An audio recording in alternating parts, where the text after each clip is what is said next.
Secret recipe MDH का जीरा sip Jal Jeera masala. Sip sip Jeera sip MDH का जल जीरा सिप एमडीएच का जल जीरा सिप।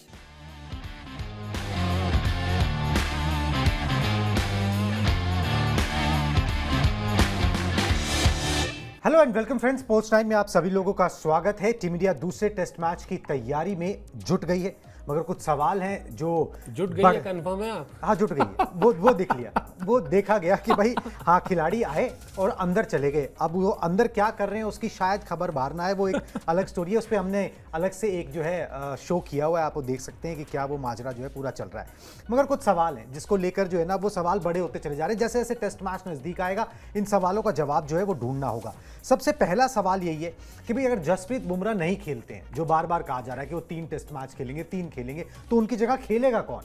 ठीक है, तो सबसे पहले ये अपडेट आपको देते हैं कि उनकी जगह कौन ले सकता है प्लेइंग 11 में। बुमराह को दिया जा सकता है दूसरे टेस्ट मैच से आराम, इस तरीके की बातें जो है वो सामने आ रही हैं। और बुमराह की जगह अर्शदीप को जो है वो मौका मिल सकता है।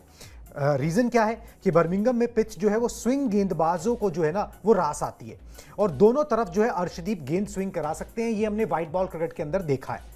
बाएं हाथ के गेंदबाज हैं, तो बॉलिंग अटैक में थोड़ा वेरिएशन भी जो है वो यहां पर लेकर आएंगे। तो एक ये अच्छी चीज जो है वो नजर आ रही है कि भाई अर्शदीप का डेब्यू कराया जा सकता है। अभी तक उन्होंने टेस्ट मैच नहीं खेला, हालांकि वो काउंटी क्रिकेट खेल चुके हैं रेड बॉल से इंग्लैंड के अंदर। थोड़ा अनुभव उनको वहां पर जरूर है। तो एक चीज ये है कि भाई अर्शदीप को जो है सर मौका मिल सकता है। और अब आपके पास दूसरा चारा भी क्या है, मतलब और आप कर भी क्या लोगे? पहली बात तो ये वही वाली बात हो गई कि जैसे 2007 वाला जो वर्ल्ड कप का लोग एग्जांपल देते हैं कि भाई उस धोनी ने उससे गेंदबाजी करा, तो और चारा भी क्या था जो बाकी दूसरा कर नहीं सकता था। मगर मजाक एक तरफ, अर्शदीप आपके लिए ना वो एक्स फैक्टर साबित हो सकते हैं, क्योंकि बाएं हाथ का गेंदबाज है, थोड़ा वेरिएशन लेके आएगा, एंगल अलग कटेगा। बिल्कुल, एंगल अलग कटेगा। पहली बात जो आपने कही, दूसरी बात वेरिएशन ऑब्वियसली वही उसी से जुड़ा हुआ है। तीसरा आपने कहा कि साहब काउंटी का एक्सपीरियंस है, बहुत अच्छी बात है। बॉल दोनों तरफ मूव करा लेते हैं, वो भी अच्छी बात है। लेकिन मैं इन सब से पहले वो भूख रखूंगा। अगर मैंने जिस दिन अपने परिवार के या घर के या जानने वाले किसी बच्चे ने गेंद को हाथ में लेकर वो ग्राउंड पे गया होगा ना, उसका ड्रीम रहा होगा टेस्ट क्रिकेट खेलना भारत के लिए, तो वो जो ड्रीम होगा, अगर उस ड्रीम को वो पूरा करने का मौका उनको मिलता है, तो अच्छा करने की जो भूख होगी उनकी, वो उनके उस वेरिएशन, वो उनके दोनों तरफ मूवमेंट करा लेने से, या उनके वो अलग एंगल से बॉल डालने से, या काउंटी क्रिकेट के एक्सपीरियंस से कहीं ज्यादा होगी। क्यों? क्योंकि अगर आज की तारीख में हम ये कहते हैं कि साहब बल्लेबाजी में अब रोहित शर्मा नहीं है, विराट कोहली नहीं है, तो जो उनकी जगह पर है उनको भी पता है कि वो क्या करने जा रहे हैं, किसकी जगह पर खेल रहे हैं और कितना मेहनत करनी होगी, किस तरह का प्रदर्शन करना होगा। तो अर्शदीप सिंह को अगर मौका मिलता है तो उन तमाम खूबियों या काबिलियतों के साथ साथ वो जो टेस्ट क्रिकेट में खुद को साबित करने की भूख होती है, या मेरा ड्रीम पूरा हो रहा है, मैं अपने पहले टेस्ट मैच को कैसे अपने लिए यादगार बना लूं, कैसे मैं एक 5 ले लूं, या कैसे मैं एक 10 विकेट हॉल ले लूं, जो मेरे लिए हमेशा यादगार बने, वो जो भूख होगी वो शायद इन सारी खूबियों से ज्यादा पहले मैं उसको रखता हूं। बिल्कुल जी, और वो टीम मैनेजमेंट को देखना भी होगा कि भाई वो भूख जो है वो नज़र आ रही है कि नहीं आ रही, मगर वो चीज़ें जो है वो नज़र आ ही रही हैं। टीम के साथ गए हैं और कोई भी चीज़ें जो है ना हल्के में लेता नहीं, उस लेवल पर जाके अगर ले रहा है तो फिर वो अपना ही नुकसान जो है वो कर रहा है, किसी और का कुछ नहीं उसके अंदर जा रहा। चलिए, एक पॉसिबल चेंज जो है वो ये नज़र आता है। दूसरा एक और चेंज जो है ना वो इंडियन टीम में हो सकता है, प्लेइंग 11 के अंदर हो सकता है। वो क्या हो सकता है उस पर एक बार नजर डाल लेते हैं, ग्राफिक्स के जरिए पूरी इंफॉर्मेशन आपको बता देते हैं। प्रसिद्ध कृष्णा ने 6 से ज्यादा की इकॉनमी से जो है हेडिंगली में रन दिए थे। शार्दुल ठाकुर ने पूरे मैच के अंदर 2 विकेट झटके और 5 रन बनाए। इन दोनों में से किसी एक को ड्रॉप किया जा सकता है, क्योंकि बहुत लोग कुलदीप यादव की प्लेइंग 11 में एंट्री की वकालत यहां पर कर रहे हैं। और कुलदीप यादव के नाम अभी तक जो प्रदर्शन है वो 13 टेस्ट मैचेस में 56 विकेट जो है वो यहां पर झटक चुके हैं। सर, इसमें 2 चीजें आ रही हैं निकल के। एक तो एक एनालिसिस बड़ा प्यारा सा आया, उसके अंदर कहा कि भाई जैसे आजकल हम बोलते हैं भाई एनालिटिक्स पे बहुत जोर दिया जाता है। इंग्लैंड के गेंदबाजों ने गेंद को स्टंप टू स्टंप रखा, आगे रखा। आगे रखने से होता क्या, गेंद थोड़ी ज्यादा देर तक हवा में रहती है, उसे स्विंग होने का मौका ज्यादा मिलता है। अगर आपने मिस किया तो आप या एलबीडब्ल्यू होते हो, या आप विकेट के पीछे आउट होते हो, या फिर आप बोल्ड हो सकते हो। और देखा गया कि कंपैरेटिवली भारत की गेंदबाजी अटैक नहीं, और खासकर प्रसिद्ध कृष्णा और शार्दुल ठाकुर ने गेंद को बड़ा छोटा रखा, जैसे कि हम जो लेंथ ऑस्ट्रेलिया में रखी जाती है उसका फायदा नहीं मिला। एक तो ये चलो उनको अब ये सीखना पड़ेगा। स्टुअर्ट ब्रॉड ने ये सारी जो है, खुद वो दिग्गज रहे हैं, उन्होंने ये सारा एनालिसिस किया। दूसरा ये कि माइकल क्लार्क भी बोल रहे हैं कि भाई अगर आपको टेस्ट मैच जीतना है ना, आपको इस बॉलिंग अटैक में कुलदीप यादव को लाना पड़ेगा। वो जो बॉल्स करते हैं, वो जिस तरीके से उनको पिच से उतना फर्क नहीं पड़ता है, वो एक चीज़ जो है ना वो इंग्लैंड को रोकेगी। वो जो मारते चले जाते हैं उसको रोकेगी, उनके मन में संशय पैदा करेगी और फिर आप ब्रेक थ्रूज कर सकते हो। बिल्कुल, देखिए दो चीज़ें हैं। पहले जो आपने स्विंग का फैक्टर रखा, उसमें एक चीज़ और ये जान लीजिए कि ना सिर्फ इंग्लैंड ने वो उसका फ़ायदा उठाया, बल्कि इंग्लैंड के बैट्समैन जो है वो, अगर आप देखेंगे, बैटिंग क्रीज से बाहर खड़े हो रहे थे। वो इसीलिए खड़े हो रहे थे कि गेंद को स्विंग करने का मौका ही ना मिले उस तरह से जिस तरह से वो हवा में स्विंग हो सकती है। तो ये किया जा सकता है बल्लेबाजी के लिहाज से, लेकिन इसके लिए बहुत जिगरा चाहिए होता है। कुणाल, आपके सामने 140, 145, 148, 146 किलोमीटर पर आवर की रफ्तार से कोई गेंदबाजी कर रहा हो और आप बैटिंग क्रीज से आधा हाथ बाहर अगर खड़े हैं तो फिर आपके अंदर हिम्मत होनी चाहिए उसके लिए। तो ये तो हो गई एक बात। दूसरी बात जो आपने कही कि शार्दुल और प्रसिद्ध कृष्णा ने जो गेंदबाजी की, इसीलिए तो पिटाई हुई ना। एक जो है वो 6 से ज्यादा की इकोनॉमी से रन देके आया, दूसरा 5 से ज्यादा की इकोनॉमी से रन देकर आया।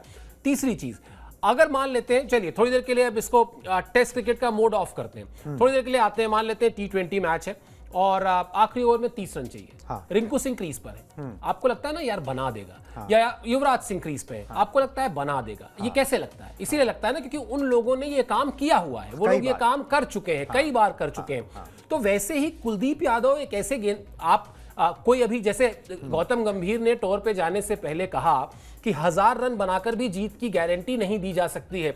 कोई आप मुझसे आगे कह दे कि कुलदीप यादव को खिलाकर जीत की गारंटी दी जा सकती है, नहीं ना, नहीं हो सकता, कोई नहीं कह सकता ना। लेकिन होता क्या है, कुलदीप यादव ने over a period of time वो इमेज अपनी बनाई है कि हाँ, अगर उनके हाथ में गेंद है और वो गेंदबाजी कर रहे हैं तो वो हर गेंद पर, ओवर की किसी एक गेंद पर नहीं, हर गेंद पर, 6 की 6 गेंद पर विकेट लेने को वो जाएंगे। उस पे उनको चौका पड़े, उनको छक्का पड़े, कुछ भी पड़े, वो अपनी तरफ से कोशिश यही करेंगे।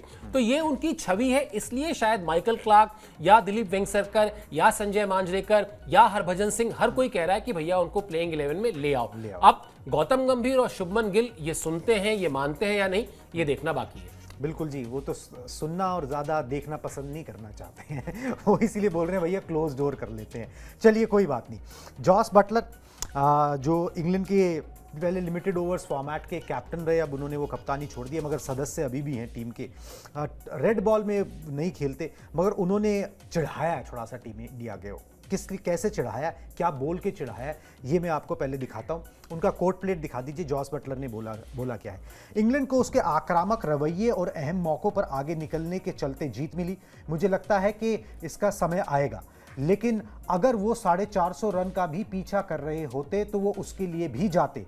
वो 370 के पार हो गए, उन्हें ज़्यादा जोखिम लेना पड़ता, लेकिन वो निश्चित रूप से इसके लिए जाते। तो वो बेसिकली ये बोल रहे हैं कि भाई 370 और बनाने थे, अगर 450 रन भी बनाने होते तो वो उसके लिए भी जाते, उसके लिए भी ट्राई करते। जोखिम ज़्यादा उठाना पड़ता मगर उसके लिए भी ट्राई करते, और ये टीम वो अचीव कर सकती है। तो एक तरीके से वो अपनी टीम की बड़ी प्रशंसा कर रहे हैं, उसके आक्रामक रवैये की प्रशंसा कर रहे हैं। और टीम इंडिया जो 20 विकेट नहीं ले पाई, जो वो उस टारगेट को डिफेंड नहीं कर पाई, उसको थोड़ा सा टीज कर रहे हैं कि भाई अगर 450 भी होंगे ना तो भी आप ये मत समझो तुम सेफ हो। हाँ, लेकिन दो चीजें हैं। देखिए, ये तो मैं उनकी बात से सहमत हूं कि 450 रन होता तो भी इंग्लैंड की टीम जीतने के लिए जाती। हाँ। वो उनका ब्रांड ऑफ क्रिकेट है और ये उन्हीं का ब्रांड ऑफ क्रिकेट नहीं है। दुनिया में अगर आप पाकिस्तान या बांग्लादेश जैसी एक आध टीमों को हटा दें तो अब टेस्ट क्रिकेट जब से वर्ल्ड टेस्ट चैंपियनशिप शुरू हुई है तब से बड़ी टीमें जो है ना उनकी डिक्शनरी में ड्रॉ है नहीं। वो हो जाए, मौसम 3 दिन बारिश हो गई, 4 दिन बारिश हो गई, 2 सेशन पूरे ही धुल गए, वो एक अलग सिनेरियो है। लेकिन अगर आज की तारीख में आप ऑस्ट्रेलिया की बात करेंगे, इंग्लैंड की बात करेंगे, इंडिया की बात करेंगे, साउथ अफ्रीका की बात करेंगे, न्यूजीलैंड की बात करेंगे, ये टीमें जीत के लिए ही जाती हैं। बिल्कुल। तो ये तो मैं सहमत हूं कि वो 450 भी होते तो जाते जीत के लिए। लेकिन मैं जोस बटलर को बहुत दावे के साथ कह रहा हूं कि जब वो बल्लेबाजी करने अगर वो आए होते, जो उनको नहीं आना था, तब अगर वो आए होते तो वैसे ये बोलते भी नहीं हो। वो स्कोर बोर्ड पे जब 400 प्लस दिख रहा होता है ना चेस करना, और 371 दिख रहा होता है, माइंडसेट बहुत अलग होता है। ये वैसे ही है जैसे आप पहले के जमाने में बैंक में जाते थे ना कैश जमा करने, तो एक जगह लिखा होता था 1 रुपए से लेकर 10,000 रुपए तक और एक 10,000 से ज्यादा। तो वो 10,000 से ज्यादा में 10,000 1 रुपए भी तो हो सकते हैं ना। लेकिन अगर आपके पास 10,000 1 रुपए है तो आप पहले काउंटर पर नहीं जा सकते, आपको दूसरे काउंटर पे ही जाना होगा, जितनी लंबी लाइन लगी हो। आप वहां जाके ये नहीं कह सकते कि साहब 1 ही रुपए तो ज्यादा है। तो क्रिकेट में चौथी पारी में जब आप चेस कर रहे हो 400 रन और 399 रन, 1 रन का फर्क है, लेकिन इसमें जो माइंडसेट होता है वो बटलर को बहुत अच्छी तरह समझ में आता होगा, बशर्ते कि वो माने। अभी उनको खेलना नहीं है तो वो कहते हैं कि 500, अभी तो कहते हैं 500 बना लेते हैं, उसमें क्या है। अभी तो टीम जीती है तो फिर जो है कुछ भी बोला जा सकता है। चलिए जी, कोई बात नहीं, दूसरे टेस्ट मैच में क्या होता है उससे जो है बहुत कुछ आगे यहाँ पर पता लगेगा। मगर आपने बारिश की बात करी थी तो मौसम का हाल भी बता देते हैं भाई। मौसम का हाल एजबेस्टन टेस्ट में कैसा रहने वाला है, इंग्लैंड में कभी भी बारिश हो जाती है तो भाई किस तरीके से मौसम बिहेव करेगा उसकी जानकारी भी आपको दे देते हैं। एजबेस्टन टेस्ट पर मंडराया है बारिश का साया। पहले 4 दिन हल्की बारिश होने की संभावना है, मतलब कि हो सकती है बारिश, बहुत ज़्यादा कुछ डिस्ट्रप्शन उससे होगा नहीं। तीसरे दिन धूप खिली रहेगी ऐसा अनुमान जताया जा रहा है। मगर 5वें दिन टेस्ट मैच के आखिरी दिन 55% चांस है कि भाई बारिश होगी और ठीक ठाक बारिश जो है वो हो सकती है। और पूरे टेस्ट मैच के दौरान जो है ना वो ओवरकास्ट कंडीशंस जो है वो रहेंगी, जिससे तेज गेंदबाजों को फायदा यहां पर मिल सकता है। सर कहानी अब यहाँ पर अब ये सोच के तो आप नहीं खेल सकते कि 5वें दिन बारिश होगी या नहीं होगी, अब वो जो होगी सो होगी। मगर ये है कि हाँ, ओवरकास्ट कंडीशंस को ध्यान में रखते हुए इससे काफ़ी फ़र्क पड़ेगा कि भाई आप किस तरीके के बॉलिंग कॉम्बिनेशंस के साथ जाना चाहते हो, आप क्या अचीव करना चाहते हो, पहले बैटिंग या पहले बॉलिंग, वो काफ़ी कुछ डिफाइन हो जाएगा क्योंकि ओवरकास्ट कंडीशंस रहेंगी। वहाँ का वेदर रिपोर्ट ऑलमोस्ट थोड़ा बहुत सटीक ही रहता है। बिल्कुल। और सबसे बड़ी बात यह है कि जो हम हमेशा कहते हैं कुणाल की, जब भी इस तरह का मैच आप खेलने जा रहे हो जहां पर इस तरह की सिचुएशन है कि बारिश आपको रोज परेशान करनी है, वहां आपका पहला जो सबसे बड़ा काम है वो है सही प्लेइंग 11 चुनना। बिल्कुल, आपने सही प्लेइंग 11 चुन लिया, टॉस उसके बाद आता है, क्योंकि टॉस आप जब टॉस के लिए जाते हैं तो प्लेइंग 11 की शीट आपके हाथ में होती है, वो बाद में नहीं देनी होती, वो हाथ में लेके आप जाते हैं। वो आईपीएल नहीं है वो। बिल्कुल। तो मुझे लगता है कि शायद एक प्रोफेशनल टीम, एक बड़ी टीम, एक विश्व क्रिकेट की जानी मानी टीम को जो पहला काम करना होगा, यानी भारतीय टीम के कॉन्टेक्स्ट में बात की जाए कि ठीक है, अभी हम लोग थोड़ी देर पहले बात कर रहे थे कि सब कोई कह रहे हैं कुलदीप यादव, कुलदीप यादव, कुलदीप यादव, सब लोग कह रहे हैं कि साहब आप प्रसिद्ध कृष्णा या शार्दुल ठाकुर में से किसी एक को लेके जाइए, शार्दुल ठाकुर को बिठा सकते हैं बाहर या प्रसिद्ध कृष्णा को बाहर बिठा सकते हैं, अर्शदीप सिंह को ले आइए। ये सारे जैसे कहते हैं ना कि सुनो सबकी करो अपने मन की, तो वो करो अपने मन की जो है ना उसके लिए तार्किक होना पड़ेगा। उसके लिए गौतम गंभीर और शुभमन गिल को जाकर ये समझना पड़ेगा कि पिच वाकई क्या इशारा कर रही है, मौसम क्या इशारा कर रहा है। अगर आप पूर्वाग्रह से सोचकर जाएंगे, जैसा कि इस दौरे पर हमने देख ही लिया है कि 3 ही टेस्ट मैच खेलेंगे जी, सोच लिया है हमने 3 ही खेलेंगे, चाहे वो 100% फिट हो, लेकिन वो खेलेंगे 3 ही। तो अगर आपने कोई एक ऐसा पहले से तय कर लिया है प्लेइंग 11 तो बात अलग है, वरना पहला काम आपको करना चाहिए कि आप जो है सही प्लेइंग 11 चुने। और दूसरा जो टॉस आया तो टॉस में फिर आपको ये हिम्मत दिखानी पड़ेगी, जैसा आपने पिछले टेस्ट मैच में हुआ ना कि आपने पहले बल्लेबाजी की तो चौथी पारी का दबाव इंग्लैंड पे था, भले ही वो जीत गए, लेकिन वो दबाव तो था ना। आप उस दबाव का सामना करना चाहते हैं या नहीं, ये आपको तय करना है, बशर्ते टॉस आपके फेवर में आए।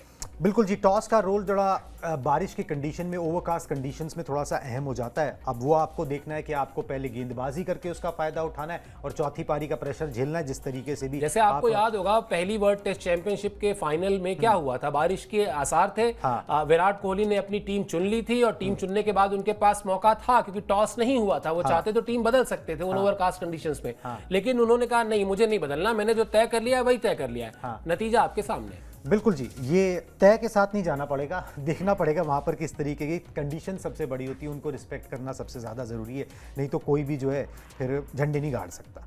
चलिए जी, एक और खबर है और ये खबर भी थोड़ा सा परेशान करने वाली है।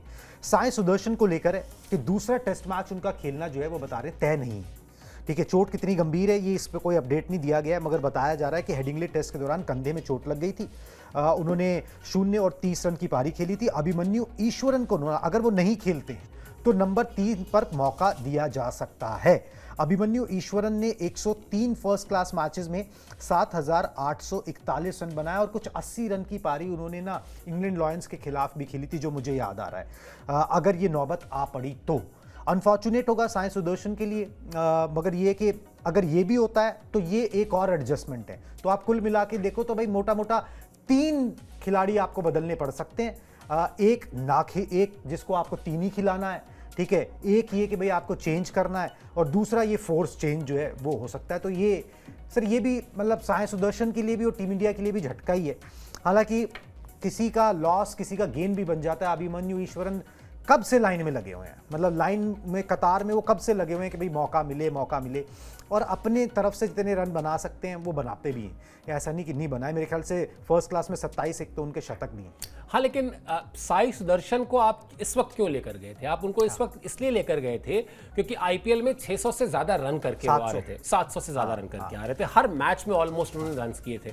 तो ठीक है, अब आपने जैसा कहा मैं उससे सहमत हूं क्योंकि ब्लेसिंग इन डिस्गाइज जिसको आप कहते हैं, किसी एक खिलाड़ी को चोट लगने का सीधा मतलब होता है कि दूसरे खिलाड़ी को मौका मिलना, दूसरे खिलाड़ी को खुद को साबित करने का, खुद को एक्सप्रेस करने का मौका मिलना, जो अभिमन्यु ईश्वरन को मिल सकता है।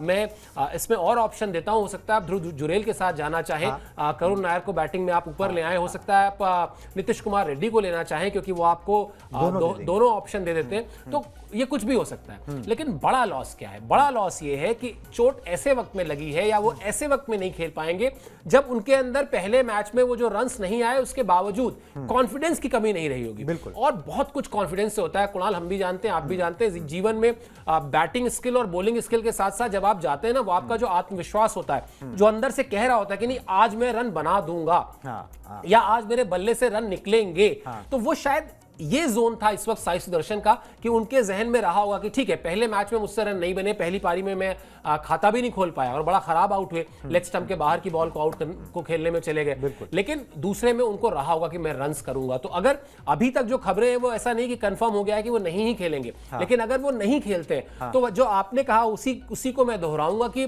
उनका भी नुकसान है और टीम का भी नुकसान है, क्योंकि आत्मविश्वास का से भरपूर एक खिलाड़ी नहीं खेल पाएगा। बिल्कुल जी, और टीम उनमें इन्वेस्ट कर रही थी, अभी करियर शुरू हुआ है, अगर एक आधी अच्छी पारी आ जाए तो फिर ये विश्वास भी जग जाता है सिलेक्टर्स के अंदर भी कि भाई ये बड़े फॉर्मेट में भी जो है उस तरीके से परफॉर्म कर सकता है। चलिए जी, ये कुछ खबरें हैं जितनी भी आ सकी इंग्लैंड से वो हमने आपके सामने परोस दी। अब एक खुलासा हुआ है, ठीक है, उस खुलासे पे बात करते हैं, बड़ा इंटरेस्टिंग सा है। अब ये समझ नहीं आया मुझे, मैं सर से ही रिएक्शन लूंगा कि भाई अब इस तरीके की बात बोलने का क्या मतलब है। मैं पहले ऐसे शिखर धवन ने ऑटोबायोग्राफी के अंदर जो है ना कुछ बोला है, पहले मैं बता देता हूं उन्होंने उसके अंदर क्या लिखा है, फिर इस पर थोड़ी सी बात कर लेंगे। चलिए जी, पहले दिखाएं कोट प्लेट शिखर धवन का। इस इंग्लिश महिला से मिलने की मेरी योजना आकार लेने लगी और हमने उस दौरे के दौरान नियमित रूप से पार्टी करना शुरू कर दिया। वो बहुत खूबसूरत थी और अचानक मुझे फिर से उससे प्यार हो गया। मैंने खुद से सोचा कि वो मेरे लिए है और मैं उससे शादी करने जा रहा हूँ। हर मैच के बाद मैं एक मतलब काल्पनिक सा नाम एलिना इसमें लिया गया है से मिलने जाता था और जल्द ही मैं उन्हें अपने होटल के कमरे में ले जाने लगा, जिसे मैं रोहित शर्मा के साथ शेयर कर रहा था, मतलब रूम शेयर कर रहे थे। कभी कभी वो हिंदी में शिकायत करते थे कि क्या तुम मुझे सोने नहीं दोगे। एक शाम जब मैं एलिना के साथ डिनर के लिए जा रहा था तो उनकी मौजूदगी की खबर पूरी टीम में जंगल की आग की तरह फैल गई। हमारे साथ दौरे पर एक सीनियर नेशनल सिलेक्टर ने हमें लॉबी में हाथ पकड़े हुए देख लिया। मेरे मन में ये ख्याल भी नहीं आया कि मुझे उनका हाथ छोड़ देना चाहिए, क्योंकि मेरे हिसाब से हम कोई अपराध नहीं कर रहे थे। इस बात की पूरी संभावना थी कि अगर मैंने ऑस्ट्रेलिया दौरे पर लगातार अच्छा प्रदर्शन किया होता तो मैं सीनियर भारतीय टीम में, मतलब टीम इंडिया में जगह बना सकता था, लेकिन मेरा प्रदर्शन गिरता ही रहा। जिस दौरे की वो बात कर रहे हैं वो 2006 का इंडिया ए का दौरा है जो ऑस्ट्रेलिया में खेलने गई थी, और उसका जिक्र उन्होंने यहाँ पर किया है कि उस समय ये बात हो गई थी 2006 में। तो व्हाट इज ट्राइंग टू से सर कि भाई 2006 में ही अगर मैंने अच्छा किया होता 2007 में मेरा डेब्यू हो जाता प्रॉबेबली, मगर वो डेब्यू हुआ 2010 में जाके, ठीक है। तो एक तो 3-4 साल का ये पड़ा, ये डिस्ट्रैक्शन की उन्होंने जिक्र किया है बेसिकली। अब उसमें ज़्यादा घुसने का कोई मतलब नहीं, मगर उन्होंने डिस्ट्रैक्शन का जिक्र किया है। और अब मतलब जो मैंने देखा, मैंने जब शुरू किया था 2007 के करीब, तो मैंने ये साथ ही इन लोगों का करियर शुरू हुआ था, विराट कोहली और शिखर धवन का। रहते भी वेस्ट दिल्ली में पास में ही थे, आपस में दोस्त भी बहुत अच्छे थे। जितना सफ़र विराट कोहली ने तय किया वो शिखर धवन ने तय नहीं किया। कोई नाकामयाब क्रिकेटर वो नहीं रहे हैं, मगर हाँ अपनी पोटेंशियल को वो हासिल नहीं कर सके। प्रोबेबली यही कुछ कारण कि भाई ध्यान जो है उतना रहा नहीं खेल के ऊपर। उसके बाद उनका ऐसा नहीं कि उनको बहुत कोई मलाल है इस बात का, वो मलाल भी नजर नहीं आता है। वो जिंदा दिली है कि भाई कोई बात नहीं, जो हुआ है वो मेरे डिसीजंस की वजह से हुआ है। हाँ ठीक है, मतलब देखिए मैं इसको दूसरी तरह से लेता हूँ। मैं तो इस तरह से लेता हूँ कि ऑटोबायोग्राफी लिखी है, अब अगर सब कुछ अच्छा ही लिखेंगे और बहुत सब कुछ लिखेंगे तो खरीदेगा कौन? मतलब आप अगर आपको लिखी है तो उसको बेचना भी तो है ना, तो आपको उसमें कुछ तो मसाला डालना होगा। अब 2006 के आसपास की बात है, मेरे ख्याल है 2010 या 2011 में उनकी शादी हुई है, यानी शादी से पहले की बात है, जिससे अब वो अलग हो चुके हैं अपनी पत्नी से। तो अब वो कौन है, वो क्या है, होता क्या है कुणाल, अपने आप तमाम ब्यूरोक्रेट्स के साथ भी ये देखेंगे, तमाम लोग के साथ जब देखेंगे, जब वो सिस्टम का हिस्सा होते हैं तब कुछ नहीं बोलते, कुछ नहीं लिखते। सिस्टम का हिस्सा जब वो नहीं होते हैं तो फिर वो बहुत कुछ बताते हैं। अब चलिए, जिस समय के डिस्ट्रैक्शन की बात शिखर धवन कर रहे हैं, उसके बाद भी वो इंडिया खेले हैं। वो जो आपने कहा कि वो नाकामयाब क्रिकेटर नहीं है, वो नाकामयाब क्रिकेटर जब वो इंडिया के लिए खेले तो अच्छा खेले तभी तो, मतलब इसमें तो कोई दो राय नहीं ना, किसी को दो राय नहीं भाई। जब भी खेले बड़े चैंपियन खिलाड़ी रहे, भारत को जिताया है चैंपियंस ट्रॉफी जैसे बड़े टूर्नामेंट पे। तो मुझे लगता है शायद इस तरह की चीजें इसीलिए डाली जाती हैं कि थोड़ा सा लोगों में क्यूरियोसिटी हो, थोड़ा सा लोग पढ़ें, थोड़ा सा लोगों को एक दूसरे से बात करने के टॉकिंग पॉइंट्स मिल जाए। वरना 2006-7 में जब वो कह रहे हैं कि वो तब खेल जाते, तो क्या सचिन तेंदुलकर को ड्रॉप करके खेल जाते, या वीरेंद्र सहवाग को ड्रॉप करके खेल जाते, या गौतम गंभीर को ड्रॉप करके खेल जाते?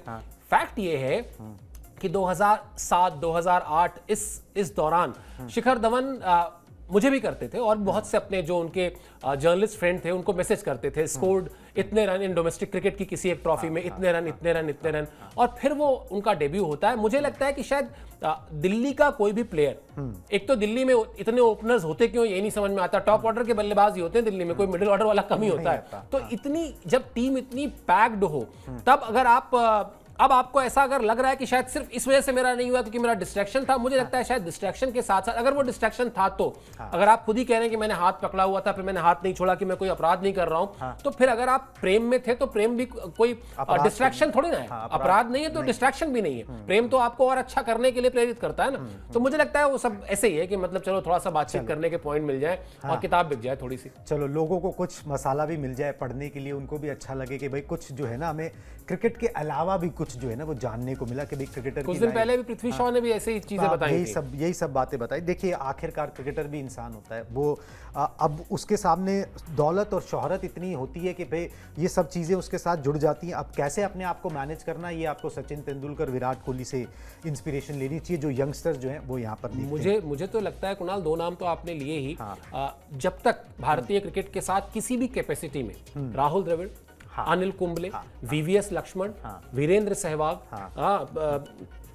विराट कोहली, चलिए ये नाम जो आपने लिए ना, ये वो नाम थे जिन्होंने हमेशा ये चीज समझाई कि इस खेल में बने रहने के लिए और बचे रहने के लिए, बनने के लिए और बचने दोनों के लिए किस तरह का डिसिप्लिन होना चाहिए, किस तरह का अनुशासन होना चाहिए। अनिल कुंबले का नाम कभी ऐसी चीजों में नहीं आया, राहुल द्रविड़ का नाम कभी नहीं आया, वीवीएस लक्ष्मण का नाम नहीं आया। क्यों? क्योंकि उनको पता था कि वो क्या है, और अगर उन्होंने कुछ गड़बड़ी की और कुछ उनसे मिस हो गया तो कितना बड़ा मिस होगा उनके करियर का। जिंदगी पड़ी है, जमाना पड़ा है यार, मतलब बहुत सारे काम करने के लिए। अभी तो आप टीम में हो, टीम के लिए खेल लो, वो ज्यादा इंपॉर्टेंट है। बिल्कुल जी, और वही पूरा नहीं हो पाता है, उसमें इतना सब कुछ करना पड़ता है कि वही पूरा नहीं पड़ता है। चलिए जी, मगर ये शो पूरा हो गया, इसको हम यहीं समाप्त करते हैं। स्पोर्ट्स 9 को प्लीज सब्सक्राइब कर लीजिए, सारी खबरें आप तक ऐसे ही पहुंचती रहेंगी।